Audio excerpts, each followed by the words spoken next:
Uh, Good evening. Hi. Uh, I'm really sorry, but we're actually about to close up the clinic for the night. If it's not an emergency, it would probably be better if you came back in the morning, or if you called our office. If it's just like to schedule an appointment with a new pet or anything like that. Oh. You're here for the new moon treatment. Understood. Well, it's very nice to meet you then. Very happy to get a new patient. So, let's see. If you're the one I was told about, then that would make you a werewolf, yes? All right. Well, for our late night services, we take care of all sorts of supernatural creatures, and we do so with discretion.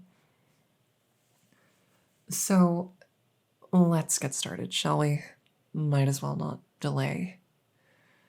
Unlike, many of our nocturnal patrons, I do have a job in the day, so prefer to, take care of things early in the night. To start with, let's just verify some information, all right? Can I get your name real quick?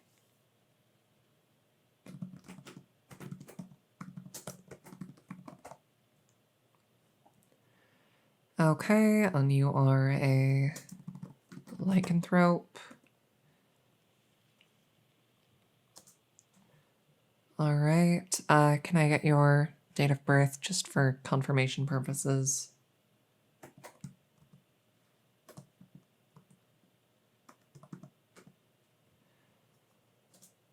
Okay.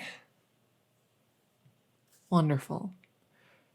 Now, I'm also going to have to ask a few questions that might seem a little bit unusual, but for the sake of our record keeping and preventing any kind of suspicion from anyone who would look at those records, as far as recording medical records for you, we're going to essentially create a file for a non-existent pet, and then that pet will be listed as your pet. All right. So, with that in mind, do you have a name that you'd like to use for the pet version? No preference? All right, then I'm just gonna put in Fluffy. Next up, have you ever recorded like weight or any physical attributes like that? No? All right, well, we can take care of that sometime ourselves.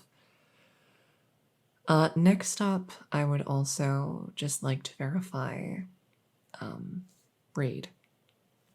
Now, this can be kind of complicated when it comes to werewolves because in a lot of cases it is just like gray wolf or whatever, but there have been a few lycanthropes that I have met that have manifested traits of other canines, various wolf dogs and the like. Any traits like that, anything you can see that would set you apart from a normal wolf. I can, of course, once you've changed, go ahead and analyze that myself and update the file. But, okay. And we're just going to put Grey Wolf for now. Again, I can update this later if need be.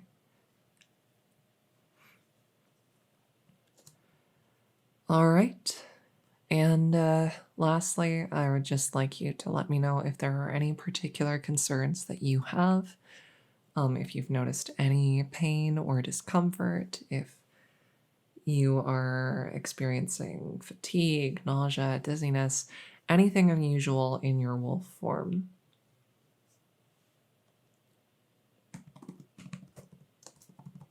Oh, okay, okay, so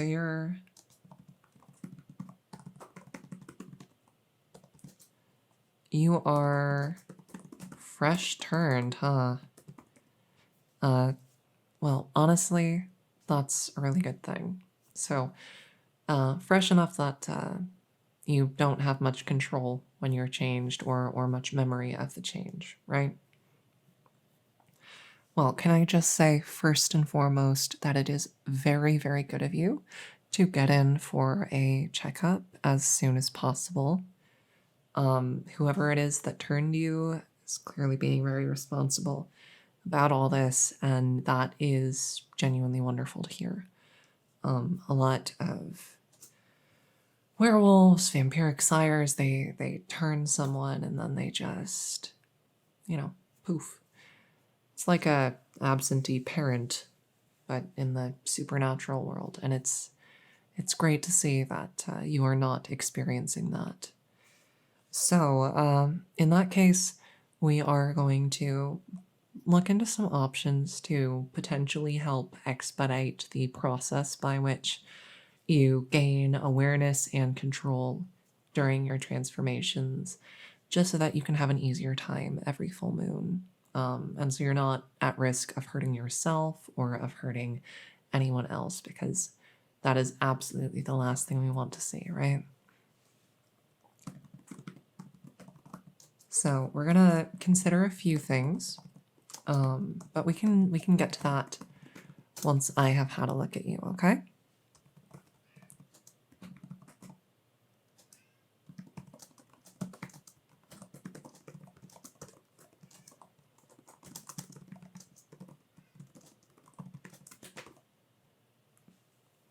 If you hear a cat in the other room, that's just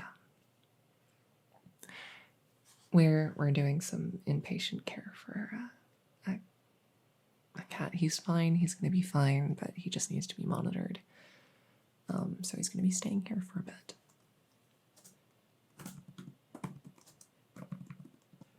All right. So to begin with, I'm actually going to give you just a couple pills that I would like you to take really quick. Okay.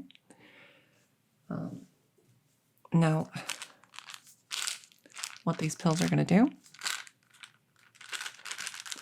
is they are going to induce a transformation. So you're going to change, but very specifically, because it is not currently a full moon, these pills will cause that transformation, and then you will remain aware and conscious and in control. All right?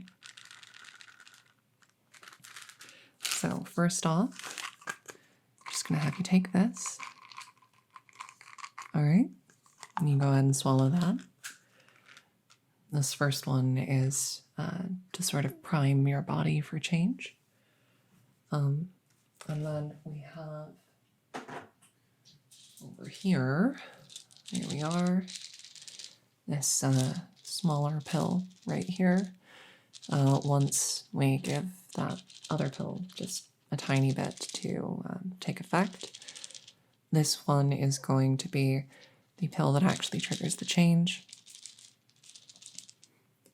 And then we can get started, all right? Sounds perfect. Should have been long enough by now, so we're just gonna have you go ahead and take 2 of these, all right?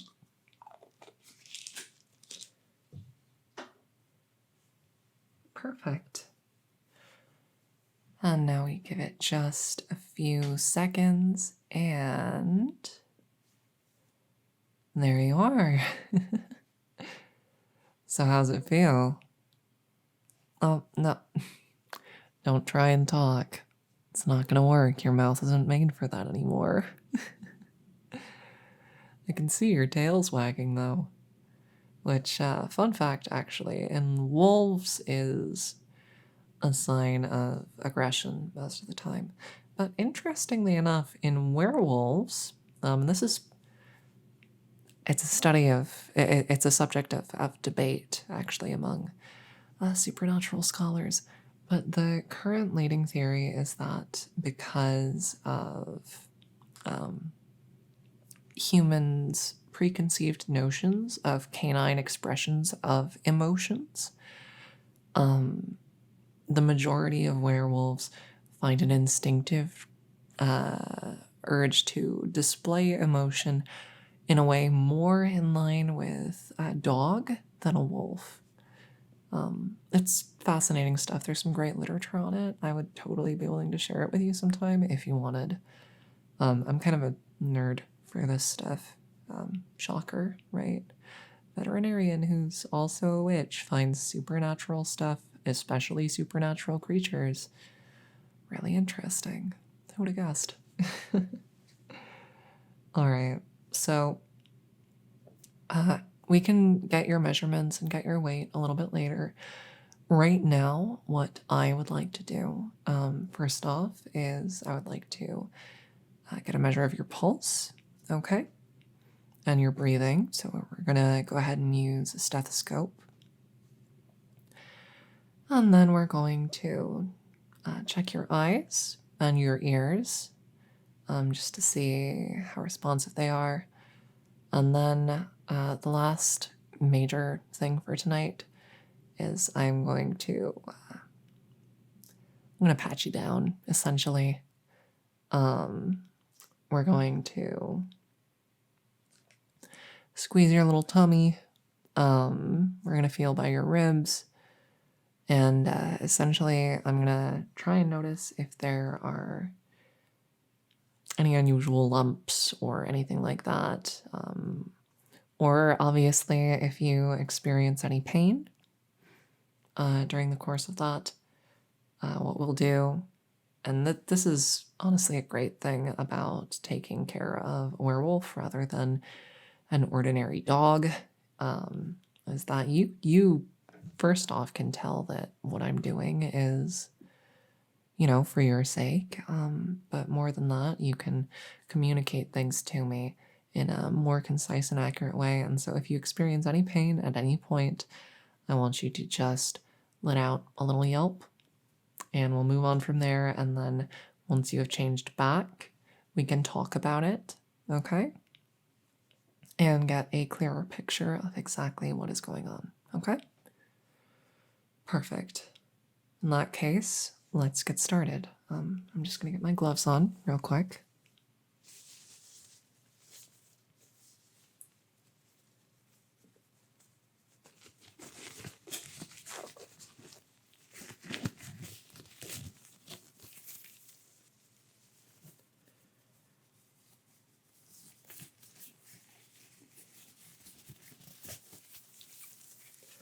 And let's go ahead and get to it, all right? So I've got my little stethoscope.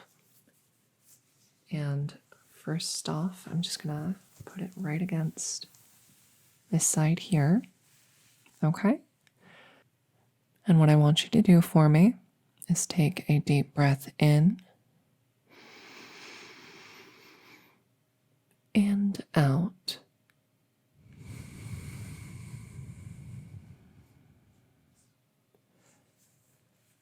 All right, again, in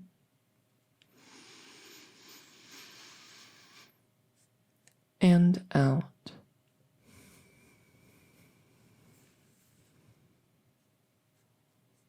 One more time.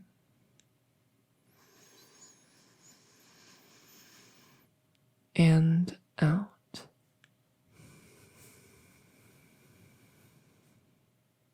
Okay, good. Now we're going to move on to the other side. And we're going to do the same thing over here, okay? So I'm going to have you take a deep breath in and out.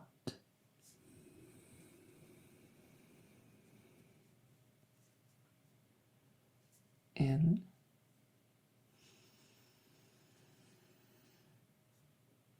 and out.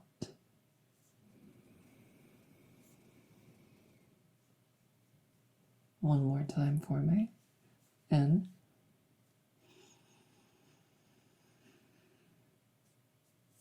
Out.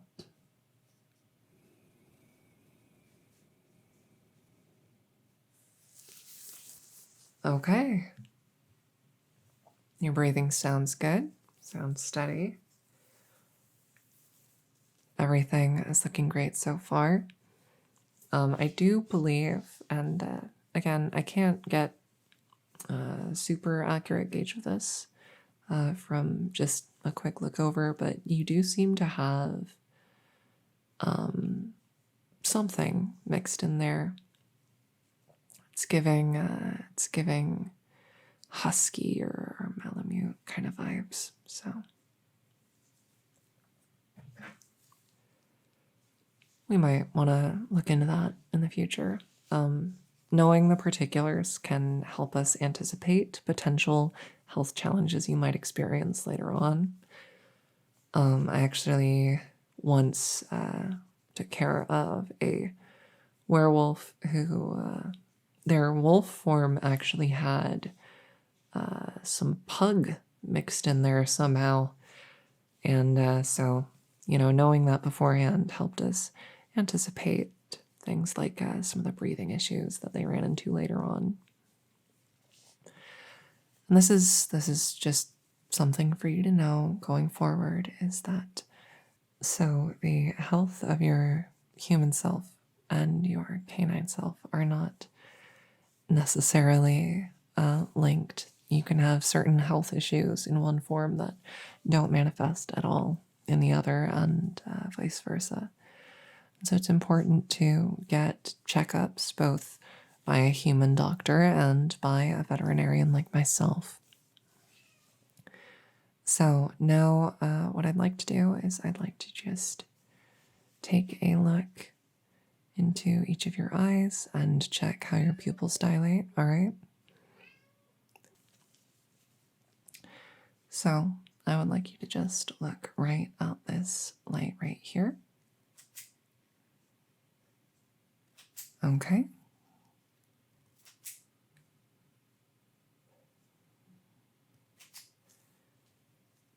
All right.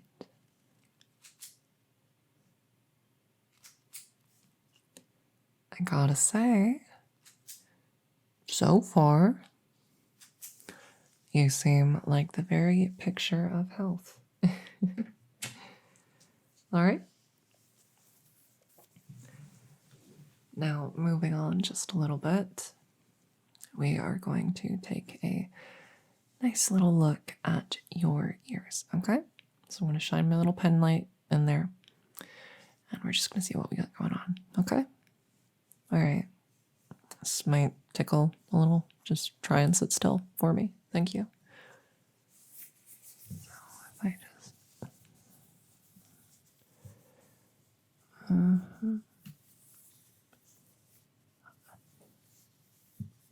I gotta say, maybe you got a couple things going on in there because your ears are kind of floppy. It's cute. It's a cute look for a werewolf. I only say that because I think you seem nice, sweet. There are some werewolves that would probably try and take a bite out of me for saying something like that. Some people, they just get so uppity. Like, how dare a human witch think they're cute? I should be terrified or something, but I mean, look at you. Look at your little face. Look at your fuzzy little face. Who in their right mind would be terrified of you, right? Okay, I get it, like, during the full moon when you're not in control of yourself, I could see you being kind of scary, but like, I mean, the thing is, there's this like stereotype of werewolves becoming unnaturally violent and aggressive during the full moon, and that's a stereotype that's even perpetuated by werewolves, a lot of the time, you'll tend to be really scared of yourselves. But realistically, you follow the most classic canine instincts, right? You act like lone wolves. And so, like, sure, like any wild animal, it's probably not the best idea to go messing with you, but as long as you don't, mess with you, werewolves really not something to be super scared of. I mean, do you know how many wolf attacks happen each year? I'll give you a hint. It's not many. Werewolf attacks are the same, Most of the time, werewolf gets turned, it's consensual. Or because someone made a very poor choice and decided to mess with a wild animal. You just don't do that.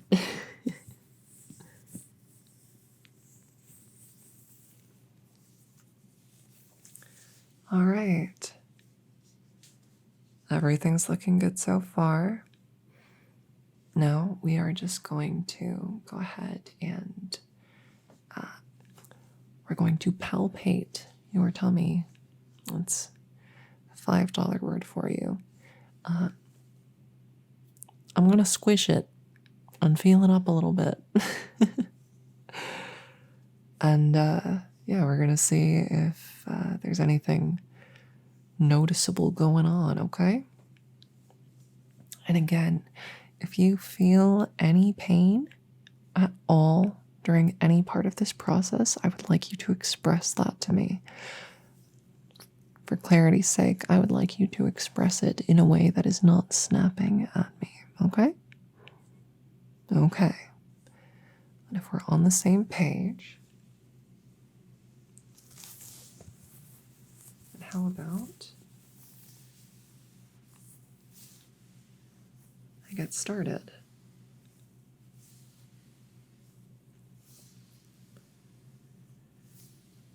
First thing I notice is that your coat is very, very sleek and smooth and pleasant to the touch.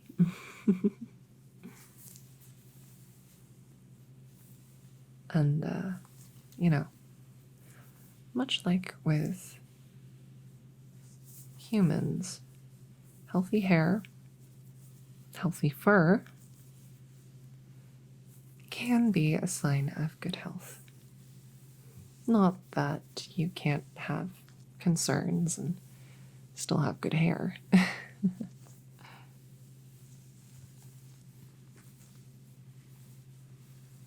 Okay. Giving you a little squeeze here.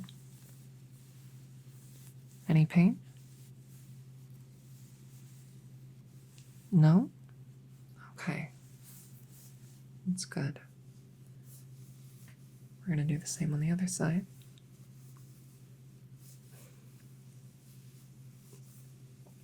All right. We're giving you a little squeeze near the bladder. I'm real sorry about this, but it's just part of a checkup when you're dealing with, a non-human patient. Right?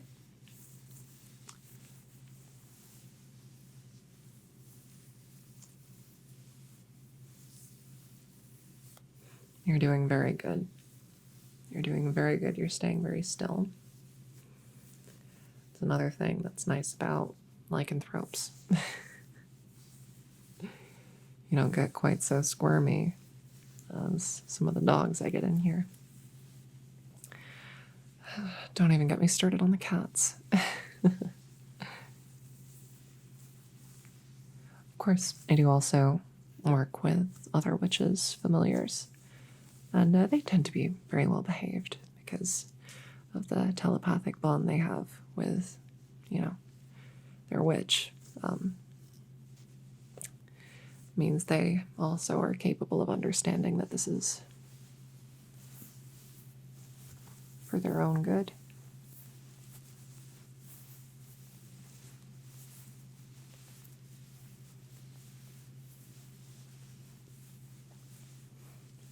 All right. I'd say we are about good. Not noticing any unusual lumps or bumps. You're not feeling any pain anywhere. That's excellent.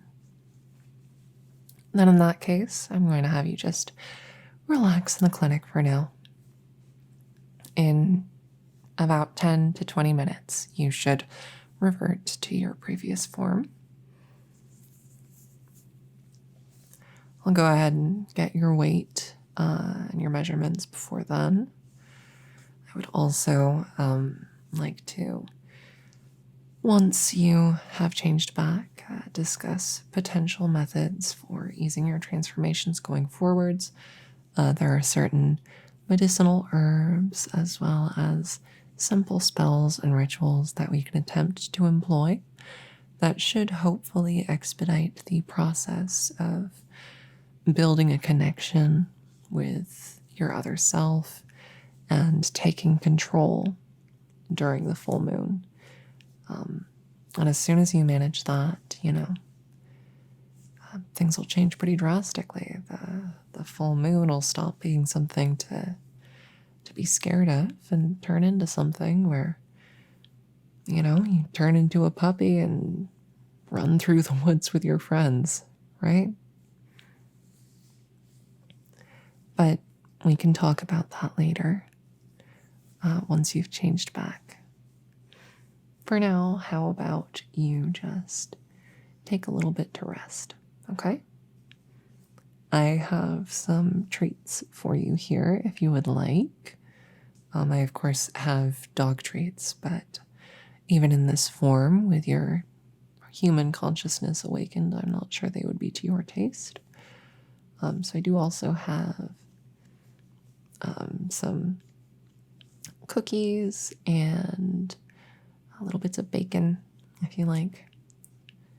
All of it's safe for dogs. Make sure of that. So you just like to rest for a little bit? Yeah? Okay. Okay. Well, that was a big old huff, huh? Alright, well, I'll give you a little bit of time, and then I will come back and we'll get your weight. Okay? Alright. You have been an absolute joy to take care of and help out. I'm very honored to have been your first veterinarian.